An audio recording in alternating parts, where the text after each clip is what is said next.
क्या लोकसभा चुनाव में छोटे दलों के साथ हाथ मिलाकर एनडीए और आईएनडीआईए गठबंधन का खेल मायावती बिगाड़ेंगी? क्या कुछ बड़ा खेल करने की तैयारी में मायावती नजर आ रही है? आखिर आईएनडीआईए गठबंधन समूह में क्यों शामिल नहीं हो रही है मायावती? आइए जरा इन सारे सवालों के जवाब ढूंढने की कोशिश करते हैं राजनीतिक विश्लेषकों के नजरिए से। लोकसभा चुनाव के लिए क्या है मायावती की तैयारी और किन दलों के साथ गठबंधन करके लोकसभा चुनाव में वो उतर सकती हैं, खेल कर सकती हैं? लोकसभा चुनाव से पहले जब पूरे देश में एनडीए के विरोध में ज्यादातर विपक्षी दल एकजुट होकर गठबंधन बना रहे थे, तो बीएसपी सुप्रीमो मायावती अपनी एक अलग ही चाल चल रही थी। बहुजन समाज पार्टी ने अपनी सियासी रणनीतियों को धार देते हुए एक बार फिर से छोटे छोटे दलों से हाथ मिलाकर बड़ा खेल करने की तैयारी शुरू कर दी है। बहुजन समाज पार्टी से ताल्लुक रखने वाले नेताओं की माने तो मायावती इस लोकसभा चुनाव में उन छोटे छोटे दलों से हाथ मिलाने की राह तैयार कर चुकी हैं जिनको विपक्षी दलों के साथ गठबंधन समूह ने अपने हाथ नहीं लिया है या अपने साथ नहीं जोड़ा है।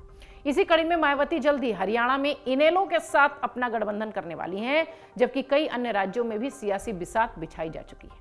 आपको बता दें कि बसपा सुप्रीमो मायावती अभी तक किसी भी बड़े गठबंधन के साथ जाने से इनकार करती रही हैं। ऐसे में सियासी गलियारों में बड़ा सवाल यही उठ रहा था कि क्या मायावती छोटे छोटे दलों के साथ गठबंधन करके कोई बड़ा खेल करेंगी। सूत्रों के मुताबिक मायावती हरियाणा में इनेलो के साथ गठबंधन करेंगी। बहुजन समाज पार्टी एक वरिष्ठ नेता कहते हैं कि इस बार ये गठबंधन मजबूती के साथ लोकसभा चुनाव में उतरेगा। दरअसल 2019 के लोकसभा चुनाव में भी मायावती ने इनेलो से गठबंधन किया था, लेकिन आपसी तकरार के चलते चुनाव से पहले ये गठबंधन टूट गया। दोनों दलों के नेताओं ने इस बार गठबंधन की नींव को और मजबूती के साथ आगे बढ़ाने की योजना रखी। सूत्र ये भी कह रहे हैं कि बहुजन समाज पार्टी ने हरियाणा में 6 सीटों पर इनेलो को 4 सीटों पर लड़ने का ऑफर तैयार किया था। इसी तरह पंजाब में भी मायावती की बहुजन समाज पार्टी और अकाली दल का गठबंधन लोकसभा चुनाव के लिए तय माना जा रहा था। आधिकारिक तौर पर लोकसभा चुनाव के लिए बसपा और अकाली दल की ओर से कोई बयान नहीं आया है। सूत्र ये भी कह रहे हैं कि बहुजन समाज पार्टी की मुखिया मायावती के साथ सुखबीर बादल की दिल्ली में जनवरी के आखिरी सप्ताह में मुलाकात हो चुकी है। माना यह भी जा रहा है कि दोनों सियासी दल लोकसभा चुनाव में एक साथ नजर आएंगे। इधर कुछ सूत्र ये भी कह रहे हैं कि बसपा और अकाली दल की नजदीकी इस वजह से भी मजबूत हो रही है क्योंकि बसपा विपक्षी राजनीतिक दलों के गठबंधन समूह आईएनडीआईए का हिस्सा नहीं है। बहुजन समाज पार्टी से जुड़े सूत्रों के मुताबिक मायावती सिर्फ हरियाणा पंजाब में ही इन दलों के साथ गठबंधन में नहीं है, बल्कि कुछ और अन्य दल हैं जिनसे कि उनका समझौता होगा। इसमें मध्य प्रदेश में जीजीपी और छत्तीसगढ़ समेत झारखंड के कुछ राजनीतिक दल शामिल हैं। दरअसल छोटे दलों के साथ साथ समझौते को लेकर मायावती की अपनी एक अलग रणनीति भी मानी जा रही है। राजनीतिक विश्लेषक कहते हैं कि मायावती भारतीय जनता पार्टी के एनडीए से गठबंधन तो नहीं करना चाहती, लेकिन जरूरत पड़ने पर वो सरकार को समर्थन जरूर कर सकती हैं। मायावती ने ऐसा सार्वजनिक मंचों पर और अपने वक्तव्यों में कहा भी है। यही वजह है कि बसपा सुप्रीमो छोटे छोटे दलों के साथ अपनी एक अहम भागीदारी सुनिश्चित करना चाहते हैं। अगर सभी दल मिलकर कुछ मजबूत नंबरों के साथ चुनाव जीतते हैं तो जरूरत पड़ने पर बसपा के इन दलों का अलायंस भी महत्वपूर्ण हो जाएगा। इसलिए इन दलों के साथ मिलकर मायावती एनडीए और आईएनडीआईए का खेल बिगाड़ सकती है।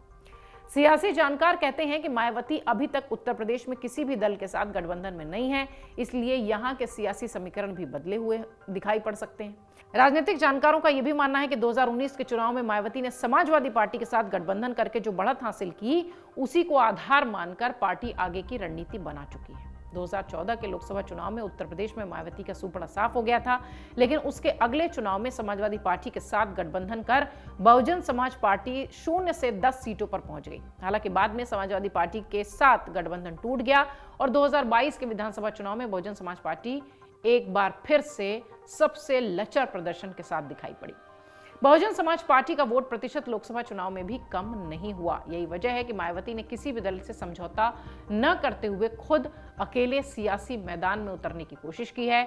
मायावती हमेशा से गेम चेंजर के रूप में देखी जाती रही हैं। अब इन छोटे छोटे दलों के साथ जुड़कर क्या वाकई मायावती एनडीए और आईएनडीआईए गठबंधन जो दो बड़े धड़े दिखाई पड़ते हैं, उनका खेल बिगाड़ती नजर आएंगी लोकसभा चुनाव में?